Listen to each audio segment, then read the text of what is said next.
19절입니다.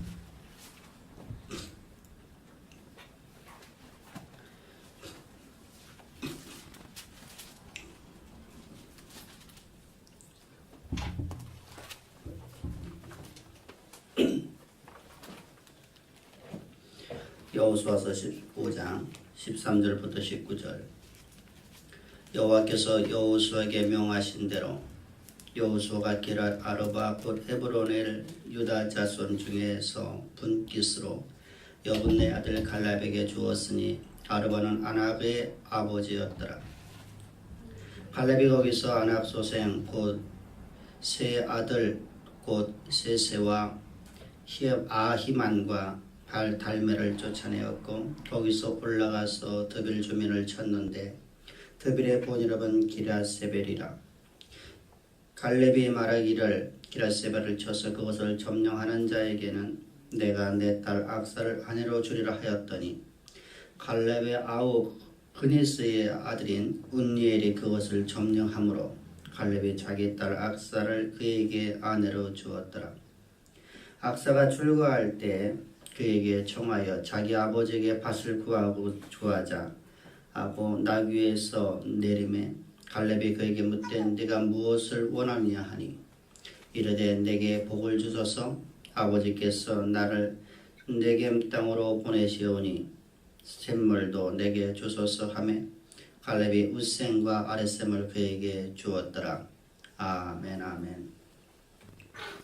이스라엘이 가나안 땅에 점령하고 난 이후에 하나님께서 여호수아를 통해서 이제 이스라엘 백성들에게 땅을 분배를 하라고 하시는데 땅을 분배하는 방법을 하나님은 무엇으로 하라고 하시냐? 제비뽑기를 하라고 합니다. 제비뽑기는 이유가 있습니다. 제비뽑기는 첫 번째로다가 우리에게 공정성이 있다는 겁니다. 공정성이라는 것은 획일성과는 좀 다릅니다. 획일성이라는 것은 똑같은 양의 똑같은 평수로 똑같이 나눠주는 것입니다. 그런데 공정성이라는 것은 각 지파의 사람의 수에 따라서 각자가 나눠지는데 그것이 하나님께서 제비뽑기를 통해서 그들에게 주었다는 것입니다. 두 번째는 어떤 의미를 갖냐? 어떤 의도 제기하지 못하게 하려는 것입니다. 인간이라는 존재는 나이가 많던 적던 많이 배웠던 못 배웠던 부자든 가난하든 모두가 다 어떤 사람이든 동일하게 자기 본의적인 신앙을 갖게 됩니다. 자기 본의적으로 생각을 한다는 것입니다. 그래서 자기 주장 안에서 무엇인가를 더 갖기로 합니다. 그래서 다른 방법으로가 만약의 경우 땅이 분배되었더라 하면 자기들의 공로를 이야기할 겁니다. 내가 이만큼 내가 공을 세웠는데 왜 내게는 요거밖에 안 주느냐? 왜 우리에게는 척박한 땅을 주냐? 여러분들 그래서 저기는 우리보다도 더 못한 족속인데 우리보다도 더 충성이 없었는데 여러분 우리 모습이 그렇지 않습니까? 교회에서도 마찬가지 아닙니까? 교회에서 어떤 사람이 잘되고 어떤 사람이 잘되는 것이 없었을 적에 잘되지 못한 사람이 시기하고 질투하는 모습들을 바라봅니다. 그거 왜 그럴까요? 하나님께서 하신다는 것을 인정하지 못하기 때문에 그렇습니다. 바로 이러한 이 일을 제기하는 것을 절대로 할 수 없게끔 하나님께서 우리에게 말씀하시기를 제비를 뽑아라. 그럼 그 중요한 이유가 가장 중요한 게 무엇일까? 제비 뽑기라는 것은 그 땅의 주인이 하나님이라는 것입니다. 너희들이 비록 점령했지만 그것은 너희들의 것이 아니라 여호와의 것이랍니다. 만물의 통치자, 만물의 주인이신 그분께서 땅의 주관자이시랍니다. 그러므로 하나님의 주관자이신 하나님께서 그것을 백성들에게 제비를 뽑아서 나누어 주었기 때문에 너희는 어떤 이의도 제기하지 말라는 겁니다. 하나님께서는 공평하게 공정하신 하나님께서 공평하게 너희에게 나누었답니다. 뿐만 아니라 여기에는 중요한 의미를 또 하나 갖고 있는 것이 무엇이냐면 너의 미래를 내가 책임지겠다라는 강한 하나님의 의지입니다. 이것이 바로 제비뽑기라는 의미였었습니다. 이제 본문에서 제비뽑기를 이어서 이제 계속해서 땅의 분배가 이어지는 내용이 본문 내용입니다.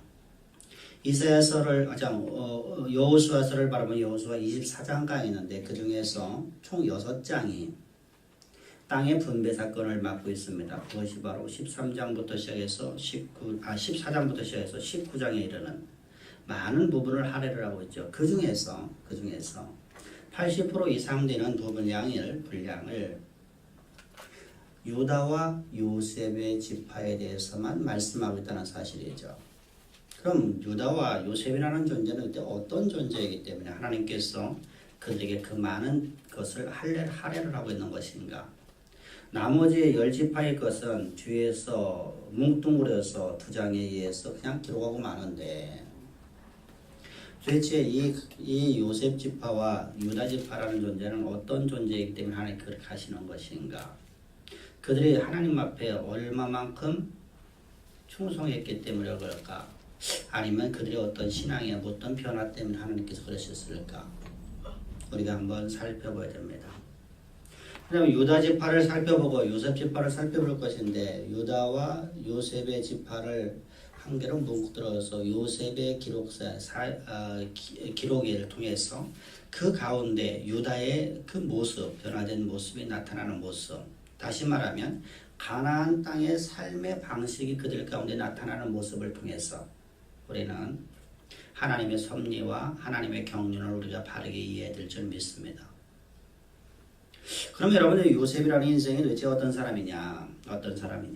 요셉이라는 인생은 야곱의 11번째 아들입니다. 그가 17살 되었을 적에 그는 아버지로부터 많은 사랑을 받고 자랐어요. 그는 가장 사랑받는 아들로서 야곱의 사랑을 독차지했는데 그가 17살 때 하나님께서 그에게 그를 향한 하나님의 경륜을 알려주셔요. 네가 이 땅의 역사 속에서 태양이 되리라. 너의 아비와 너의 어미와 너의 형제들이 네게 경배하는 자가 되게 하리라. 너는 세상에서 너는 가장 태양이 되는 인생 되게 하리라. 라는 하나님의 음성을, 하나님의 뜻을 꿈을 통해서 듣게 됩니다. 꿈 이야기를 갖다가 형제들에게 이야기했습니다. 형들의 단들이 추수하는데 내 단을 향해서 절하더이다. 그랬더니 형들이 안 입고 깨우깁니다. 네가 무엇인데 우리의 수장이 되려고 하느냐? 네가 어떻게 우리의 그 장자가 되려고 하느냐? 그래서 며칠 후에 다시 또 꿈을 꿨을 적에 그가 하나님의 경륜을 다시 듣게 했을 적에 하늘의 해와 달과 별들이 자기에게 경배하고 있는 모습을 보게 됩니다. 그래서 다시 또 그것을 형제들에게 얘기하면서 형들의 미움을 받게 되고 형들의 시기와 형들의 자기 본의적인 신앙 때문에 결국은 기회를 타서 죽이려고 기회를 타서 이를 없애버리려고 하다가 기회가 터졌습니다. 그래서 마침 아무도 보지 못하는 저 광야한 광야 속에서 그를 만납니다. 그래서 그를 죽입니다. 그를 생장시키려고 구덩이를 파서 그 안에 집어넣고 형제들이 11번째 동생이었었던 그를 죽이려고 했을 적에 르벤이 간곡히 말립니다. 우리가 이렇게 하면 안 된다. 우리가 우리 형제를 손에 피를 붙일 수 없지 않느냐라고 말을 하여서 이제 마침 그때 우연한 사건처럼 이스마엘 그 노예상들이 지나가는 걸 보게 됩니다. 그래서 그들에게 요셉을 팔았습니다. 인신매매를 것입니다. 요셉은 이제 인신매매가 되어서 그 이스마엘 사람들의 손에 이끌려 착고를 차고 그가 끌려가게 되는데 그 이스마엘 사람들이 간 곳이 애굽이었었더라. 애굽에 가서 애굽의 보디발의 집에서 그가 팔려지게 됩니다. 그리고 그는 그곳에서 충성을 다해서 일을 합니다. 결과 10년 되었을 적에 그는 보디발의 집의 최고의 집사가 되었습니다. 모든 노예들을, 모든 집에서 일하는 수종들을 다 총관리하는 총책을 맡게 됩니다. 그때 보디발의 아내의 유혹을 받게 되는데 이 요셉이라는 사람의 용모가 수려했더라. 용모가 빼어났더라. 그래서 보디발의 아내가 보디발이 없는 틈을 타서 요셉을 유혹을 하게 되는 사건을 우리는 너무나 잘 알고 있습니다. 유혹을 했을 적에 그가 이렇게 말합니다. 나는 하나님의 사람입니다. 하나님의 사람으로서 나는 절대 그런 일을 할 수가 없습니다. 한 번만 눈 한번 뚝딱 감아주면 주면 되는데 그렇지 않았습니다. 결과 그는 강간범으로 그가 몰리게 됩니다. 성추행범으로 몰리게 됩니다. 보디발의 아내의 묵으로 말미암아서 그는 결국은 왕의 감옥에 갇힌 자 되어서 그곳에서 많은 환난과 역경을 당하게 됩니다. 그리고 3년 뒤에 그가 바로의 꿈을 해소해 주게 됩니다. 바로의 꿈을 해모해줘서 그 요셉이라는 인생이 이제 애굽의 총리가 되었다. 여러분 이건 어린아이들도 하지 않는 짓입니다. 여러분들 우리가 역사적 사실을 바라보면 성경에서 자세히 기록하고 있지는 않지만 성경에도 기록하고 있는 부분이 있습니다. 그것이 바로 왕이여 앞으로다가 이 땅에 흉년과 풍년이 될 것입니다. 먼저 풍년이 됩니다.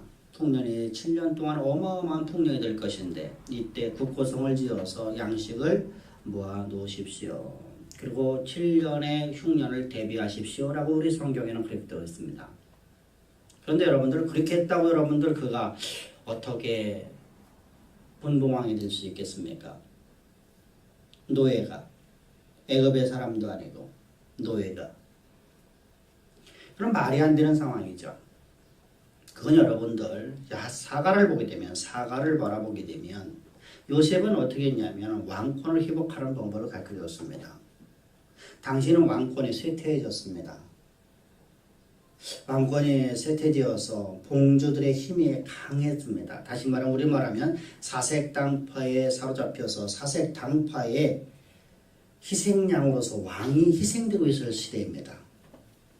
이와 비슷한 시대 속에서 요셉이 말합니다. 앞으로 7년 동안 이 땅에 엄청난 풍년이 될 적에 나라에 있는 모든 금고를 다 열으십시오.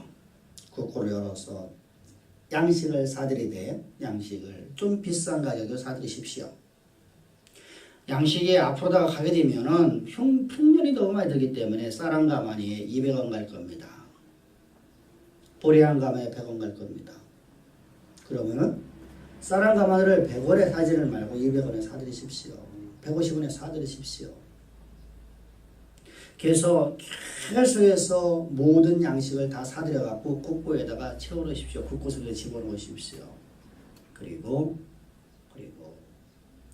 7년의 흉년이 올 적에 이때는 얼마만큼 극악한 흉년이 들어오는데 이때 돈을 받고 쌍을 팔지 마십시오. 곡식은 절대로 돈을 받고 팔면 안 됩니다. 국고에 비었던 모든 금은 전부 다 세상에 흘러나가서 세상은 인플레가 되어갖고 세상은 아주 돈이 흔해집니다. 금이 흔해지게 값어치가 없습니다. 나무는 뭘로 팔았냐? 저 봉주들의 땅을 바꿔서 양식을 파십시오. 왕이 바라보니까 이거야말로 최고의 왕권을 회복하는 방법이었습니다. 봉주들의 모든 힘을 다 없애버릴 수 있는 유일한 방법이었습니다. 그래서 내가 이 보좌 위에는 내가 너에게 다 넘겨줄 테니 네가 이 나라를 정치하라. 다스리라. 이 나라를 네가 치리하라. 라고 황제의 명령이 떨어지게 됩니다. 그래서 요셉은 그 일을 감당을 했습니다. 그리고 2년 되었을 때입니다. 요셉이가 저 야곱의 품을 떠나서 22년 되었을 적이에요. 이제 이때가 바로 야곱이가 오늘 본문에 나오고 있는 상황입니다. 이제 이 가나안 땅뿐만 아니라 저 고대 근동의 모든 나라는 지금 기근으로다가 휩쓸려 있을 때 이때 야곱이도 양식이 들어서 죽을 수밖에 없는 상황이 들어왔을 때 이때 10명의 자식들에게 이렇게 말합니다. 너희는 이제 양식과 귀금속을 가지고 나가고 저들에게 양식을 사와라. 요셉에게 가서 사와라. 애굽에서 양식을 구해오라 해서 10명의 자녀들이 애굽행을 합니다. 그리고 애굽에 내려가서 양식을 구했습니다.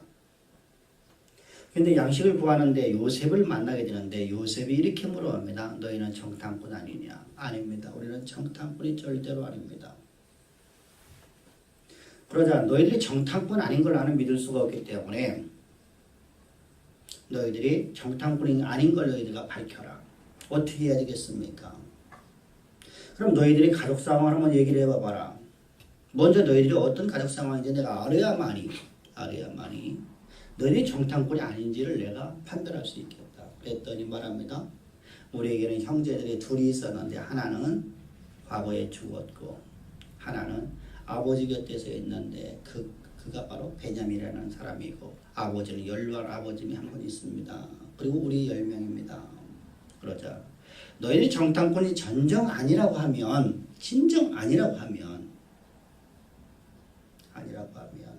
베냐민을 데려오라. 그 대신에 너희들 중에 한 명이 볼모로 잡혀 있을 것이다. 이 말을 듣게 됩니다. 그때 10명의 제자들이 10명의 이 아들들이 말합니다. 형제들이 베냐민이라는 아이들은 안 됩니다. 그 아들은 우리 아버지에게 가장 소중한 아들입니다. 가장 소중했던 아들을 하나를 잃었고 또 하나를 그 아들을 잃으면 우리 아버지는 이 땅에서 살 수가 없습니다. 그러니까 그것만 안 됩니다. 안 된다.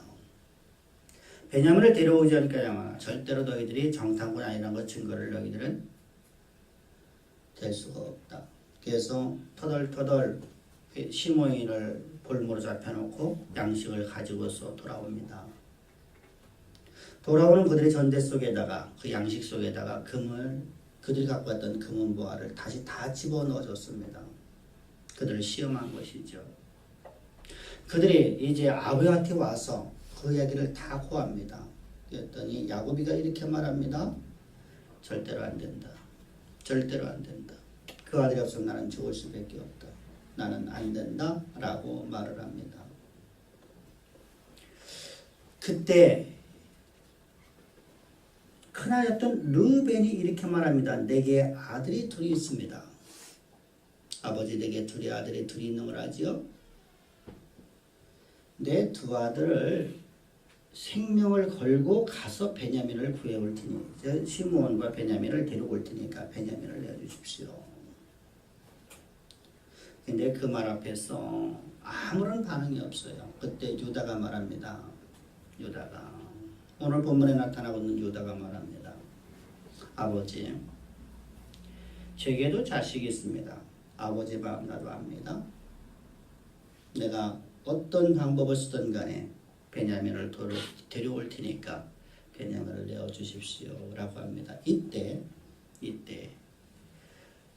야곱의 입에서 이름은 이르리이다. 이름은 이르리이다. 여러분, 이제까지 야곱이라는 인생은 움켜쥐고 사기치고 자기 본의적인 신앙생활을 했던 그 입술에서 이제 주께서 죽이시면 죽는 것도 주께 유익함이라. 내게는 유익함이라. 주께서 나를 죽이시면 잃게 하시면 그것도 내게는 유익함이라 라고 말하고 있는 그의 신앙을 보게 됩니다. 이것이 바로 십자가의 부활의 능력으로 거듭난 사람들의 특징입니다. 이것이 바로 가나안의 삶의 시작입니다. 가나안 삶의 시작은, 방식의 시작은 어떤 시작이냐? 나의 나됨에 예수 그리스도와 함께 십자가 못 박혀 죽고 내가 그리스도와 함께 새로운 피조물로 거듭난 존재로서 하나님의 능을 가지고 하나님의 나라의 일을 위해서 살아가는 존재라는 것입니다. 그러므로 하나님 나라의 일꾼이므로 주님이 쓰시고는 하나님이 쓰시고 하시는 곳에서 주님이 쓰시고자 하는 부분에서만 쓰임받는 것이 내게는 유익함이라. 할렐루야. 여러분 4개월을 보십시오. 이런 가치관의 변화가 일어나지 않는다면 우리는 십자가의 도가 하나의 지식으로 머물러지게 된다는 사실입니다. 여러분 만약의 경우 우리가 이러한 신앙으로 변화되지 않는다면 자라나지 않는다면 우리는 관념적 신앙을 갖게 됩니다. 삭개오는 여러분들 예수를 만나고 나서 그는 자신의 이전까지 행복의 시작이요 행복의 끝이 바로 물질이라고 생각했던 그 인생. 얼마만큼 여러분 그가 물질이라는 것을 소중하게 여겼던지 자신의 전 존재를 바쳐서 여러분들 그는 물질을 구하고자 그는 물질을 얻고자 그는 온몸을 불태웠습니다. 가문에서 축출당했습니다. 세례라는 직책 때문에 그는 가문에서 축출당했고 저 유대 사회에서 출교가 당해버린 사람입니다. 누가 보더라도 그 인생은 개와 돼지처럼 취급받을 수밖에 없지만 나는 돈만 있으면 행복이다라고 그는 모든 가치관을 돈에다 두고 살던 인생이 예수를 만나자마자 그는 이렇게 말합니다. 주여 내 것 절반을 팔아서 가난한 자를 돕겠나이다.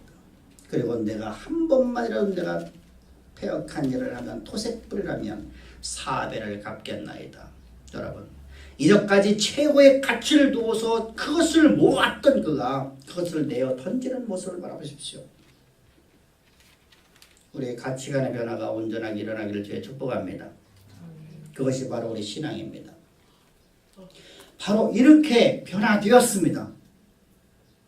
근데 이 요셉과 이 야곱의 유다 이야기를 더 들어가게 되면 이제 베냐민을 데리고서 애굽 땅에 내려왔습니다. 요셉 앞에 저들이 섰습니다.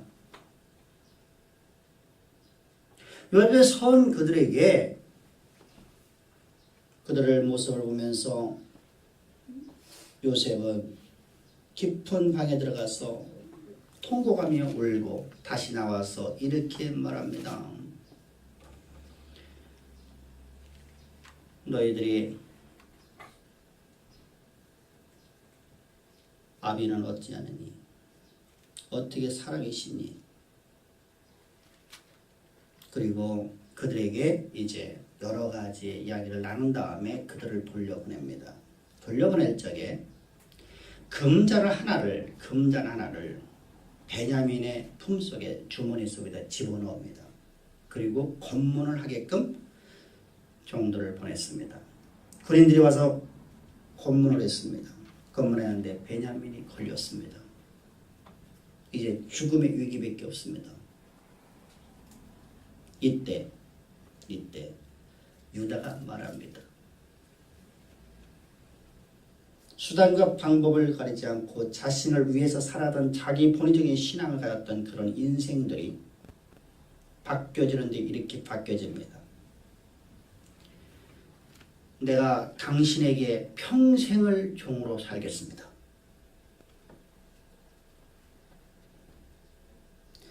자신들의 유익을 위해서 자기의 친동생도 죽였고 자기의 친동생을 노예로다 팔아버린 인생들이 지금 바뀌어졌습니다.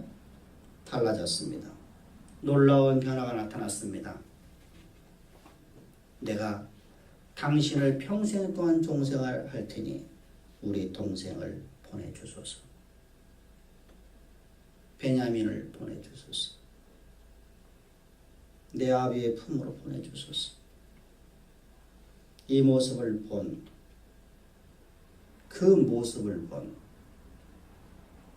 요셉은 하나님의 놀라운 경륜과 섭리를 깨닫게 됩니다.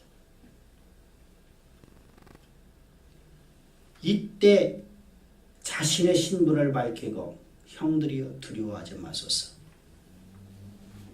형들이 나를 팔아서 이곳에 내가 온 것 아니요. 하나님이 우리 민족을 우리 가족을 구원하시려고 나를 먼저 이곳에 보내신 것을 알았나이다. 여러분 그 놀라운 사건 하나를 통해서 마치 자신이 이루어진 것처럼 보였던 그 상황들이 하나님의 놀라운 경륜에 또 그 경륜을 이루기 위한 하나님의 섭리였다는 것을 보게 됩니다. 사랑하는 성도님들, 우리는 변화된 것만 갖고는 안 됩니다. 내가 예수 그리스도의 십자가의 구속의 능력으로 말미암아서 내가 하나님의 거룩한 백성 된 것으로 살아가는 존재가 아닙니다. 그것은 시작일 뿐입니다. 이제부터 우리는 하나님의 경륜이 내 삶 속에서 이루어지도록 오늘도 하나님의 일하시는 섭리의 손길을 바라보기를 주의 축복합니다.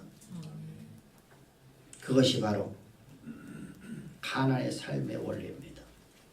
그것이 바로 천국 백성의 삶의 원리입니다. 하나님은 우리에게 어떤 도덕적으로 너희들 잘하느냐 못하느냐를 말하는 것이 아닙니다. 네가 조금 실수해 내가 너를 갖다가 징벌하리라 라고 말씀하시는 것이 아닙니다. 하나님 우리를 구속하셨어. 우리를 가장 이 땅 역사 속에서 하나님의 가장 기뻐하시는 자로 우리를 이끌어가기 위해서 오늘도 하나님의 경륜을 우리 가운데 온전히 세우시기 위해서 오늘도 섭리하시는 하나님인 나의 하나님, 우리 모두의 하나님이십니다. 할렐루야. 그 하나님께서 말씀하십니다. 그래서 나는 요셉 이름과 유다라는 존재의 모습의 이름을 이곳에 기록했답니다. 여러분, 우리 신앙함이 어디에 있습니까?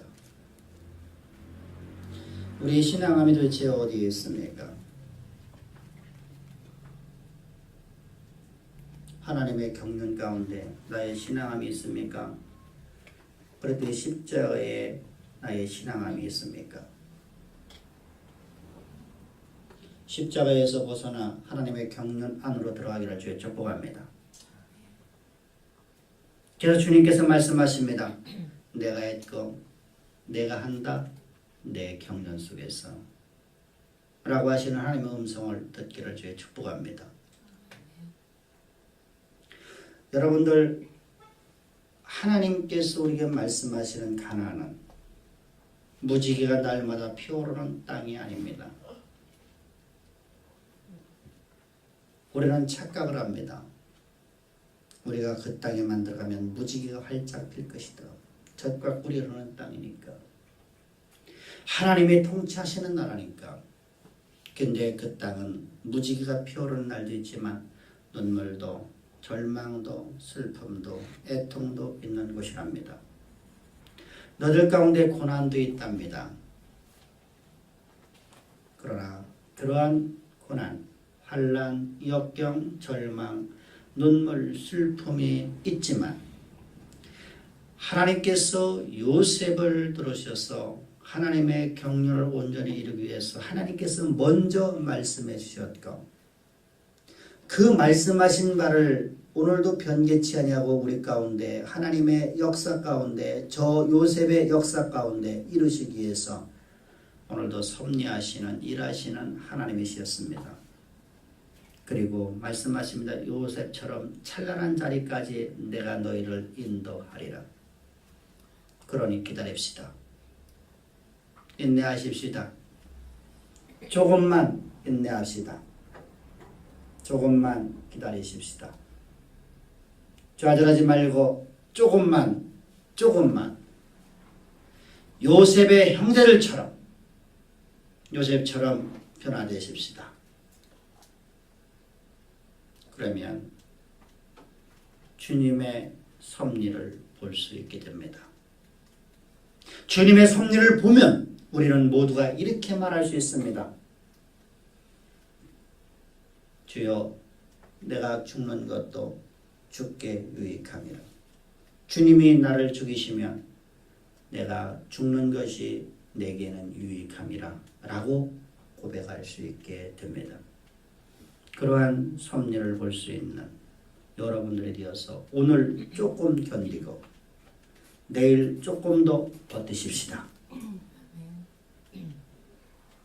그러면 하나님의 경륜과 하나님의 섭리는 변개치 않고 우리 삶 가운데 드러나 우리 모두 한 사람 한 사람을 들어서 세계 역사의 무대 가운데 우뚝 서게 되는 찬란한 인생으로 요셉처럼 저 유다처럼 오늘 저 갈렙처럼 유다 지파의 자손들이 그래서 복이 된 것처럼 여러분들의 미래가 우리의 장래의 우리 후손들이 찬란하게 빛나는 가장 아름다운 가정이에요.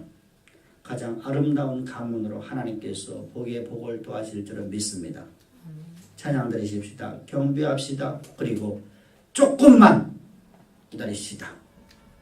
오늘 버티고 내일 견디십시다.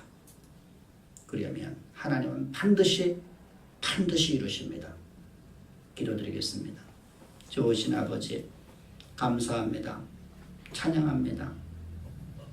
오늘 이스라엘 백성들이 가나안 땅 분배하는 사건을 통해서 아버지 저 요셉과 저 유다 지파가 왜 그렇게 존경을 받았는가 저희들 알려주시니 감사합니다.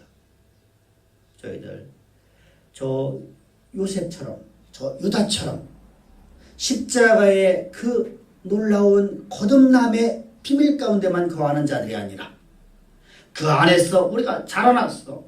하나님의 경륜을 속에서 경륜을 가지고 하나님의 일하심의 손길을 바라보는 가장 아름답고 복된 저 유다처럼 저 요셉처럼 살아갈 수 있도록 오늘도 은혜 베푸시는 하나님 감사합니다. 찬양합니다. 그래서 주님 오늘도 저희들 버티며 내일을 견뎌냅니다.